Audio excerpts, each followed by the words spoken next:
મિત્રો આપણે ધોરણ 6 ગુજરાતી 1 માં આગળનો પાઠ 13 સાગરકાંઠાનો પ્રવાસ એ સમજીએ। તો ચાલો જોઈશું। પહેલા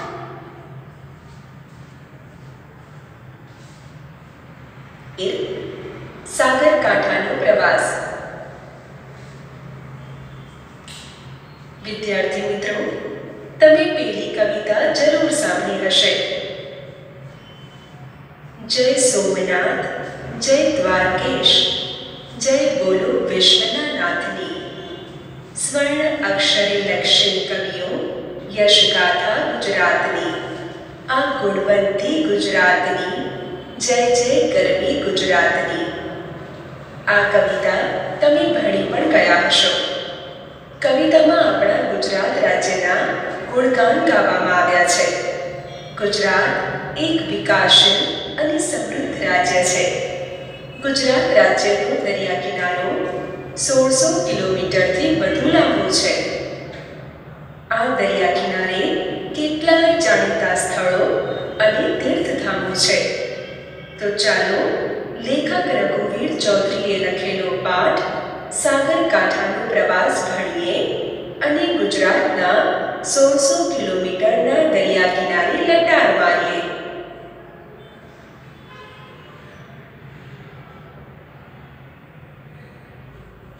वर्ग शिक्षक सोमनाथे प्रवासનું સ્થળ નક્કી કરવા 3 વિદ્યાર્થીઓની સમિતિ નીમી હતી। રેવતી, વરુણ અને સિંધુ। ઘંટ વાગતા ચર્ચા અટકી। સોમનાથે પ્રવેશ કરવાની સાથે પાટિયા પર નજર કરી। એ ભૂગોળના શિક્ષક હતા અને કુદરત વિશેની કવિતાના ચાહક હતા। પાટિયા પર લખાયેલી પંક્તિઓ વાંચી રાજી થયા।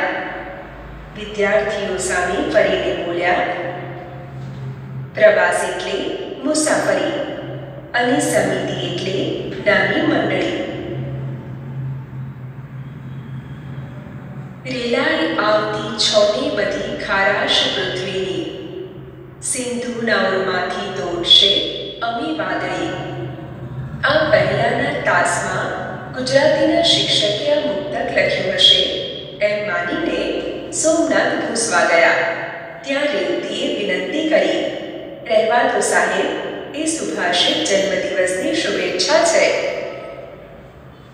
સિંધુ એટલે દરિયો, ઉર એટલે હૃદય, અમી એટલે અમૃત, તાસ એટલે ભણવાનો નક્કી કરેલો સમયગાળો અને મુક્તક એટલે 4 કે 2 લીટીનું પૂર્ણ અર્થવાળું કાવ્ય। મુક્તકનો અર્થ મેળવીએ। વરસાદના પાણી સાથે પૃથ્વીની બધી જ ખારાશ દરિયામાં રેલાઈ આવે છે। આટલી ખારાશ દરિયામાં આવવા છતાં દરિયાના હૃદયમાંથી તો વરાળ રૂપે મીઠા પાણીની વાદળી છૂટે છે। આ મુક્તકનો સામાન્ય અર્થ છે, તેનો વિશેષ અર્થ જોઈએ। સજ્જનો દરિયા જેવા હોય છે। લોકો તેમને ગમે તેટલા દુઃખ આપે છતાં એ અન્ય માટે ખરાબ વિચારતા નથી। તેઓ અવગુણનો બદલો ગુણથી આપે છે। સોમનાથે એમની ડાયરી ખોલી। પોતાના વર્ગના દરેક વિદ્યાર્થીને એના જન્મદિવસે એ શુભેચ્છા આપતા। આજે પોતે કેમ ચૂકી ગયા? આજે તો વર્ગના પ્રતિનિધિ સિંધુનો જન્મદિવસ છે। સિંધુને શુભેચ્છા આપી એ પગે લાગીને ઊભો રહ્યો। રેવતી સિંધુની પાટલી પરથી મીઠાઈનું પડીકું લઈ આવી। સોમનાથે પહેલો ટુકડો લીધો। અરે વાહ, છે સુખડી પણ મોહનથાળ જેવી પોચી। ડાયરી એટલે રોજનીશી અને પ્રતિનિધિ એટલે વર્ગનો મુખ્ય વિદ્યાર્થી। રેવતી વિદ્યાર્થીઓને મીઠાઈ વેચતી હતી। એની સાથે પ્રવાસના સ્થળ અંગે સમિતિનો અભિપ્રાય સિંધુએ જાહેર કર્યો। કચ્છનું માંડવી, સૌરાષ્ટ્રનો માધવપુર અને દક્ષિણ ગુજરાતનું તિથલ, આ ત્રણમાંથી સાગર શાબાશ, તમે દરિયા કિનારાના સ્થળ પસંદ કર્યા એ મને ગમ્યું. છેલ્લે આપણે આબુ અંબાજી ગયા હતા. રસ્તામાં મેં તમને એક લેખ વાંચી સંભળાવ્યો હતો. પુણ્યના પર્વત જેવા રવિશંકર મહારાજ. એના લેખક હતા સ્વામી આનંદ. સિંધુએ કહ્યું, અભિપ્રાય એટલે મત અથવા વિચાર.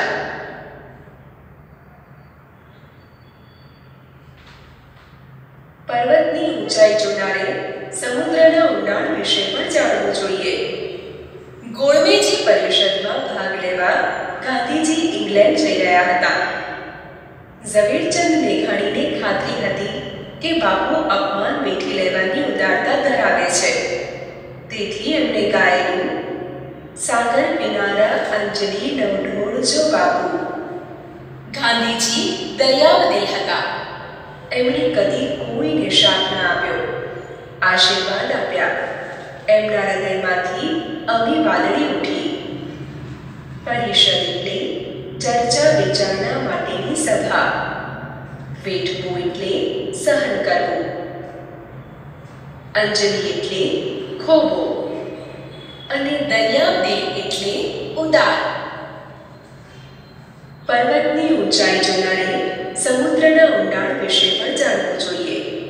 પર્વતની ઊંચાઈ એ આઝાદીનું પ્રતીક અને સમુદ્રની ઊંડાઈ એ અપમાનનું પ્રતીક માની લઈએ તો એનો અર્થ થાય કે તમારે ઊંચાઈએ પહોંચવું છે તો તમારી પાસે પડવાના અનુભવ હોવા ખૂબ જરૂરી છે. અનુભવથી ઘડાયેલો વ્યક્તિ જ ઊંચાઈએ પહોંચી શકે છે અને દરિયાની ઊંડાઈનો તાગ મેળવી શકે છે.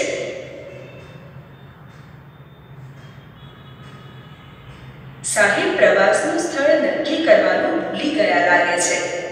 રેવતીએ વરુણ સામે જોઈને સોમનાથ સાંભળી એ રીતે કહ્યું. સોમનાથે તુરંત પીઠ ફેરવી મુક્ત ભૂસ્યા વિના પાટિયા પરની બાકીની જગ્યાએ પશ્ચિમ ભારતનો નકશો દોરીને દરિયા કિનારાના સ્થળોના નામ લખવા માંડ્યા. છેક ઉપરના કોટેશ્વર નારાયણ સરોવરથી શરૂઆત કરી. માંડવીના નામ સામે વહાણ ચિતર્યું. પછી દ્વારકા, બેટ દ્વારકા લખ્યું. બોલો, હવે શું લખવું? માધવપુર. છેલ્લી પાટલી પર બેઠેલા વિદ્યાર્થીએ કહ્યું, મેં માધવપુર જોયું છે. એના વિશેનો લેખ પણ લાવ્યો છું. લો વાંચો. વિદ્યાર્થીઓને સોમનાથ પ્રોત્સાહન આપે છે. એ બને એટલું જાતે ભણે તો બધું સારું એવું તે માને છે. તેથી લેખ વાંચવા લાગ્યા. લેખ એટલે લખાણ. પ્રોત્સાહન એટલે ઉત્સાહ વધારવો. માધવપુર સૌરાષ્ટ્રના સાગરકાંઠાનું વૃંદાવન છે. અહીં સદીએ સદીએ મહાન સંતો આવ્યા છે. અહીં સદીઓ જૂના ઝાડ છે. આંબલી, રાયણ, નાળિયેરી, બેશુમાર છે. પપૈયા છે. અહીંના પોપટ પણ પપૈયા જેવા તાજા માજા છે. અહીં રૂકમિણી શ્રી કૃષ્ણના લગ્ન દર વર્ષે ઉજવાય છે. ભવનાથ અને તરણેતરની જેમ અહીંનો મેળો જાણીતો છે. અહીં ભાદર, ઓઝત અને મધવંતી નદીઓ સમુદ્રને મળે છે. આખા ગીડ વિસ્તારને હરિયાળો અને ફળદ્રુપ રાખે છે. અહીંનો દરિયા કિનારો વિશાળ અને ઉજળો છે. ઘણા પ્રવાસીઓ ચોરવાડ કરતા માધવપુરના દરિયા કિનારાને વધુ પસંદ કરે છે. ત્યાંના સૂર્યોદય અને સૂર્યાસ્ત જોઈ મુગ્ધ થઈ જવાય છે. તો ચાલો માધવપુર, રેવતી બોલી. સોમનાથે રેવતી બલરામના પૌરાણિક પાત્રોનો પરિચય આપી આગળ વધવાનું પસંદ કર્યું. સોમનાથ લખ્યું. સાહેબ પોતાનું નામ લખવાની ઉતાવળમાં સુદામા અને ગાંધીજીના વતનને ભૂલી ગયા. સિંધુએ વિનય વિવેક જાળવીને કહ્યું, અરે હા, દ્વારકા અને માધવપુર વચ્ચે પોરબંદર ખરું. રાષ્ટ્રપિતાના જન્મસ્થળને કેમ ભૂલાય? અને ત્યાંનો દરિયો પણ મુંબઈના ચોપાટી વિસ્તારને ભૂલાવી દે એવું છે. તો સોમનાથનું પ્રભાસ ક્ષેત્ર મનુષ્યના પુરાતન નિવાસનું કેન્દ્ર છે. આ વિસ્તારમાંથી મનુષ્યની પ્રાચીનમાં પ્રાચીન ખોપરી મળી છે. અહીંનું મંદિર અનેક વાર તૂટ્યું, પણ ભક્તોની શ્રદ્ધા વધતી રહી. અત્યારે જે ભવ્ય મંદિર આખા દેશના યાત્રીઓને ખેંચી લાવે છે એ સાતમું છે. દ્વારકાનું ત્રિલોક સુંદર જગત મંદિર પણ સમુદ્ર કિનારાની શોભા છે. પૌરાણિક એટલે પુરાણોમાં કહેલું કે વર્ણવાયેલું. પુરાતન એટલે ખૂબ જ જૂનું. પ્રાચીનનો અર્થ પણ ખૂબ જૂનું. અને ત્રિલોક એટલે સ્વર્ગ, પૃથ્વી અને પાતાળ. ભાષાના પાઠમાં પણ ઘણી ઇતિહાસની વાતો જાણવા મળી. આપણા ગુજરાતનો ઇતિહાસ. સોમનાથનું મંદિર ઘણીવાર તોડી પડાયું છે, પરંતુ ભક્તોની અતૂટ શ્રદ્ધાને લીધે દર વખતે નવું બનતું રહ્યું છે. સર, તમે એકવાર સાત દ્વારકાની વાત કરતા હતા. હા, એ માટે આપણે 5000 વર્ષના ઇતિહાસમાં દાખલ થવું પડે. વિદ્વાનો કહે છે કે અત્યારનું મંદિર 7મી વાર બંધાયેલું છે. તો કેટલાક સંશોધકો જુદા જુદા સ્થળોને દ્વારકા તરીકે ઓળખાવે છે. દ્વારકા એટલે ભારતમાં સમુદ્ર માર્ગે પ્રવેશવાનું દ્વાર, ગેટવે ઓફ ઇન્ડિયા. એમ તો દીવ દ્વારા પણ વિદેશીઓ ભારતમાં ક્યાં નથી પ્રવેશ્યા. તળાજા પાસેનું ભવનાથ મંદિર આજ મહારાજ જનપદ ઉદય જોઈને કવિ કાંતનું એ કાવ્ય ભવનાથના સાગર કિનારે રચાયેલું. નજીકમાં મણાર અલંગમાં વહાણ તોડવાનું વિશ્વવિખ્યાત કેન્દ્ર છે. પ્રાચીન કાળમાં ધોલેરા લોથલ સુધી વહાણવટું ચાલતું. વહાણવટું એટલે વહાણો દ્વારા પરદેશનો વેપાર ખેડવો. જૂના સમયમાં વિદેશીઓ દ્વારકા, દીવ વગેરે દરિયા કિનારેથી ભારતમાં પ્રવેશ્યા હતા. એમાં દ્વારકા તો દરિયાના માર્ગેથી ભારતમાં પ્રવેશવાનું મુખ્ય દ્વાર ગણવામાં આવતું. લોથલ અને તિથલને કશો સંબંધ ખરો? વરુણે પૂછ્યું. સંબંધ સમુદ્રના 1666 કિલોમીટર લાંબા સાગર કિનારાનો. પણ જો આપણે તિથલ જઈશું તો દાંડીના દર્શન પણ કરીશું. સમુદ્ર ઉદાર હૈયે માનવ જાતિને મીઠું પૂરું પાડે છે. અંગ્રેજોએ એના પર વેરો નાખ્યો. ગાંધીજીએ એક મુઠ્ઠી મીઠું લઈને સત્યાગ્રહ કર્યો. વેરો નાખવાના કાયદાને પડકાર્યો. આખો દેશ બેઠો થયો. ભારત પર દરિયાના ઉપકાર કંઈ ઓછા નથી. ઉદાર એટલે મોટા દિલનું. વેરો એટલે કર અથવા જકાત. સત્યાગ્રહ એટલે સત્ય પાલનનો આગ્રહ. અને ઉપકાર એટલે કૃપા અથવા મહેરબાની. મિત્રો, આપણા શરીરના એક હાથને બીજા હાથ સાથે શું સંબંધ હોઈ શકે? વિચારમાં પડી ગયાને બે હાથને સંબંધના નામથી અલગ ન કરી શકાય. ભલે બે હાથ છે, પણ તેમનામાં એકતા છે. એવી જ રીતે ગુજરાતના 1666 કિલોમીટરના લાંબા દરિયા કિનારામાં એકતા છે.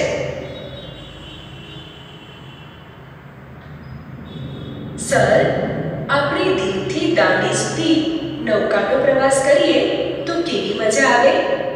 કહે છે પહેલા લોકો સોમનાથથી સીધા ખંભાત જતા. મોટા થાવ પછી જજો. જામનગરના સરગત જગુભાઈ તન્ના એકલા નાનકડી નાવીમાં મુંબઈ ગયેલા છે. આપણે પહેલા જાણવું જોઈએ કે કઈ મોસમમાં ક્યાંથી ક્યાં જવાય. માંડવી અને માધવપુરના દરિયા કિનારે રેતીના વિશાળ પટ છે, તો દીવ અને સોમનાથ પાસે કિનારાથી જ ઊંડાણ શરૂ થઈ જાય છે. દરેક બંદરના કાંઠાનો જળનો નોખો રંગ અને નોખું વ્યક્તિત્વ હોય છે. ગુજરાતીઓ દરિયાખેડુ ગણાય છે, કેમ કે એ દરિયાને ઓળખે છે, પૂજે છે. ઝૂલેલાલના ગીત તમે સાંભળ્યા હશે. સિંધીઓ એ ગાય છે. ઝૂલેલાલે હિન્દુ મુસ્લિમને એક માન્યા છે. એ વરુણદેવનું અવતાર ગણાય છે. નાવડી એટલે નાની હોડી. બંદર એટલે દરિયા કે નદી કિનારે આવેલું વહાણોની આવજા થઈ શકે તેવું સ્થાન. અવતાર એટલે જન્મ. તો હું મારું નામ દરિયાલાલ રાખી શકું. ત્યાં સિંધુ સાહેબને રજા લઈને ગાવા લાગ્યો.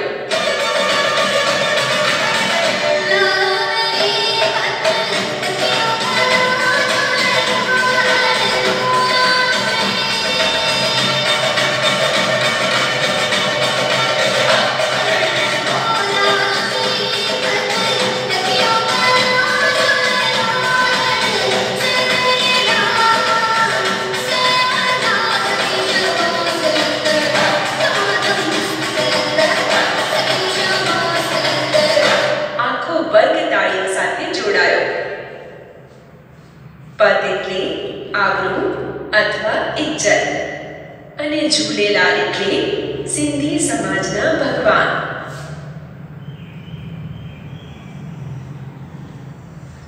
જોયું ને વિદ્યાર્થી મિત્રો, આપણે સાગરકાંઠાનો પ્રવાસ કર્યો અને તે પણ પંખીની પાંખે અને પાણીના પ્રવાહે.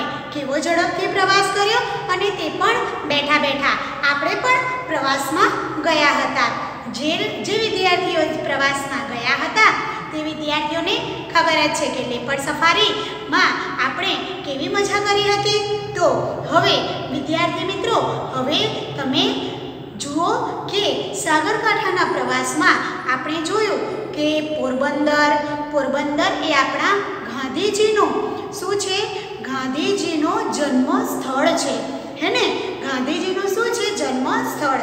જ્યારે અંગ્રેજો આપણા ઉપર રાજ કરતા હતા, એટલે કે આપણા દેશ પર તેમની સત્તા હતી, ત્યારે તેમણે મીઠા ઉપર કર નાખ્યો હતો. શેની ઉપર કર નાખ્યો હતો? મીઠા ઉપર.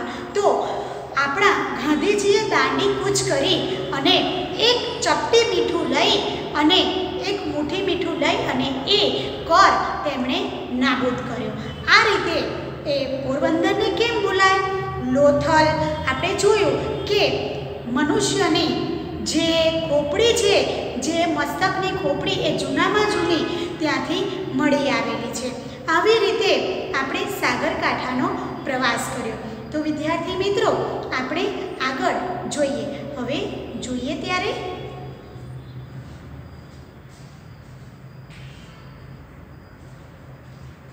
જે આપણે શબ્દ સમજૂતી સમજ્યા વિદ્યાર્થી મિત્રો, એ શબ્દ સમજૂતી તમારે CWની નોટમાં લખવાની છે. તો ચાલો ફરીથી હું તમને આ જે આપણે સાગરકાંઠાનો પ્રવાસ સમજ્યા તે આપણે ફરીથી જોઈ અને સમજીએ.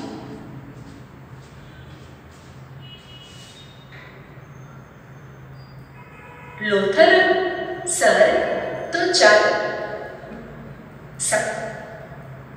રેવતી સો રેલાઈ આવતી છોને બધી.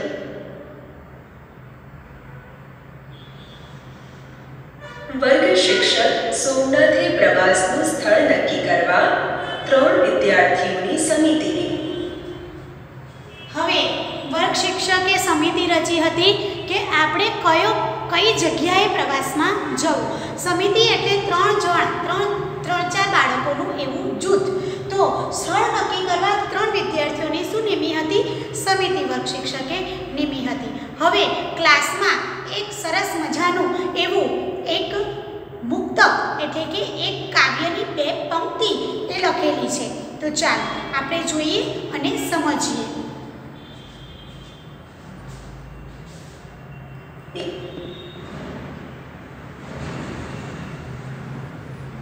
હતી રેવતી, વરુણ અને સિંધુ.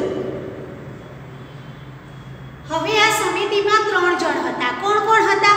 રેવતી, વરુણ અને સિંધુ. કોણ 3 જણ હતા? રેવતી, વરુણ અને સિંધુ. આ 3 જણની સમિતિ હતી. તો ચાલો હવે આપણે જોઈએ.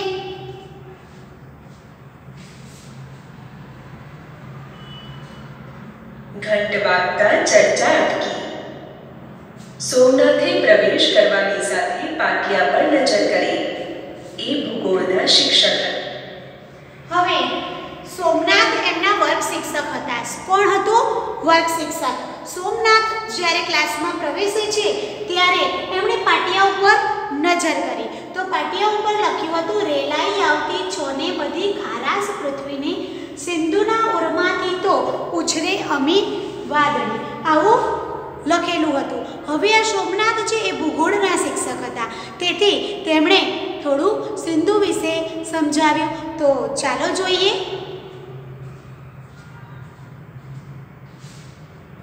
હતા અને કુદરત વિશેની કવિતાના ચાહક હતા. પાટિયા પર લખાયેલી પંક્તિઓ વાંચી રાજી થયા.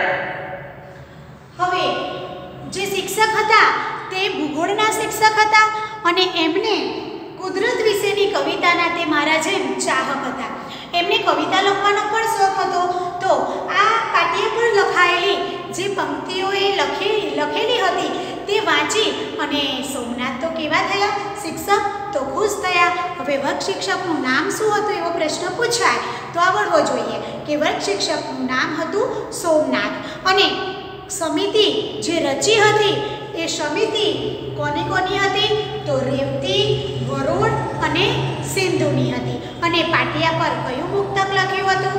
રેલાઈ આવતી છોને બધી ખારાશ પૃથ્વીની, સિંધુના ઉરમાંથી તો ઉડશે અમી વાદળી. ચાલો હવે આગળ સમજીએ.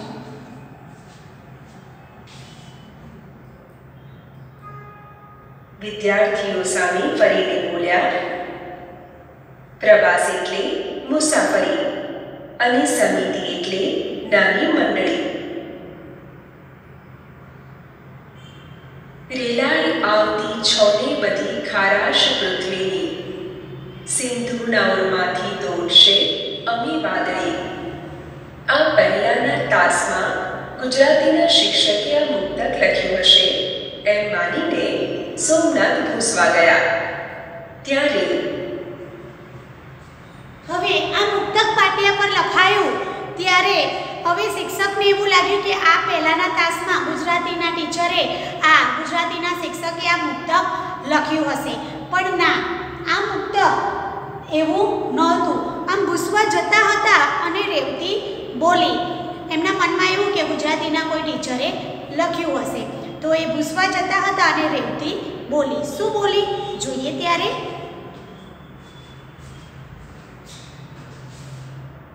રેવતીએ વિનંતી કરી, રહેવા દો સાહેબ, એ સુભાષિત જન્મદિવસની શુભેચ્છા છે. એ કહે છે કે રહેવા દો સાહેબ, આ જે મુક્તક છે એ જન્મદિવસની શુભેચ્છાનું છે. હવે સોમનાથ તો જ્યારે પણ ક્લાસમાં કોઈ પણ વિદ્યાર્થીનો બર્થડે હોય કે તમે કહો છો ને કે હેપી બર્થડે, એવી રીતે પાટિયા પર આ પંક્તિ લખેલી હતી. તો રેવતી એવું કહે છે કે રહેવા દો સાહેબ, આ સુભાષિત તો જન્મદિવસની શુભેચ્છા છે. તો આજે આ સોમનાથ ભૂલી કેમ ગયા કે આજે એમના ક્લાસનો જે પ્રતિનિધિ છે એનો જ જન્મદિવસ છે. તો ચાલો જોઈએ ત્યારે.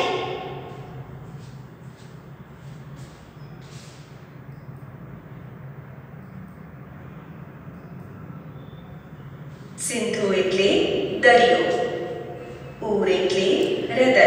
લખી લેજો અમી એટલે સીડબ્લ્યુની નોટમાં. તાસ એટલે ભણવાનો નક્કી કરેલો સમયગાળો. અને મુક્તક એટલે 4 કે 2 લીટીનું પૂર્ણ અર્થવાળું કાવ્ય. મુક્તકનો અર્થ મેળવીએ. વરસાદના પાણી સાથે પૃથ્વીની બધી જ ખારાશ દરિયામાં રેલાઈ આવે છે. આટલી ખારાશ દરિયામાં આવવા છતાં દરિયાના હૃદયમાંથી તો વરાળ રૂપે મીઠા પાણીની વાદળી છૂટે છે. આ મુક્તકનો સામાન્ય અર્થ છે, તેનો વિશેષ અર્થ જોઈએ. સજ્જનો દરિયા જેવા હોય છે. લોકો તેમને ગમે તેટલા દુઃખ આપે છતાં એ અન્ય માટે ખરાબ વિચારતા નથી. તેઓ અવગુણનો બદલો ગુણથી આપે છે. સોમનાથે એમની ડાયરી ખોલી. પોતાના વર્ગના દરેક વિદ્યાર્થીને એના જન્મદિવસે એ શુભેચ્છા આપતા. આજે પોતે કેમ ચૂકી ગયા? આજે તો વર્ગના પ્રતિનિધિ સિંધુનો જન્મદિવસ છે. સિંધુને શુભેચ્છા આપી. એ પગે લાગીને ઊભો રહ્યો. રેવતી સિંધુની પાટલી પરથી મીઠાઈનું પડીકું લઈ આવી. સોમનાથે પહેલો ટુકડો લીધો. અરે વાહ, છે સુખડી પણ મોહનથાળ જેવી પોચી. ડાયરી એટલે રોજનીશી. અને જોયું ને શિક્ષક શું કરતા હતા? શિક્ષક તો બધા જ જે વિદ્યાર્થીઓ હોય એ વિદ્યાર્થીનો બર્થડે ડાયરીમાં લખતા હતા અને શુભેચ્છા આપતા હતા. આજે સોમનાથ ભૂલી ગયા હતા કે સિંધુનો જન્મદિવસ છે, તો સિંધુ એમને પગે લાગ્યો. જેમ તમે ટીચરને એ દિવસે પગે લાગો અને ટીચર તમને આશીર્વાદ આપે અને તમે મોં મીઠું કરાવો, એમ અહીંયા સિંધુ પણ સુખડી લઈને આવ્યો હતો મોં મીઠું કરાવવા માટે. તો શિક્ષકે ખાધી અને બોલ્યા કે વાહ, છે તો સુખડી પણ મોહનથાળ જેવી કેવી છે? પોચી. તો આપણે અહીંયા આટલું સમજ્યા. અહીંયા આપણો વિડીયો પૂરો કરીએ છીએ વિદ્યાર્થી મિત્રો. અગાઉ આપણે ફરીથી આ પાઠને આગળ સમજીશું. તો હરિઓમ વિદ્યાર્થી મિત્રો. Thank you. Take care.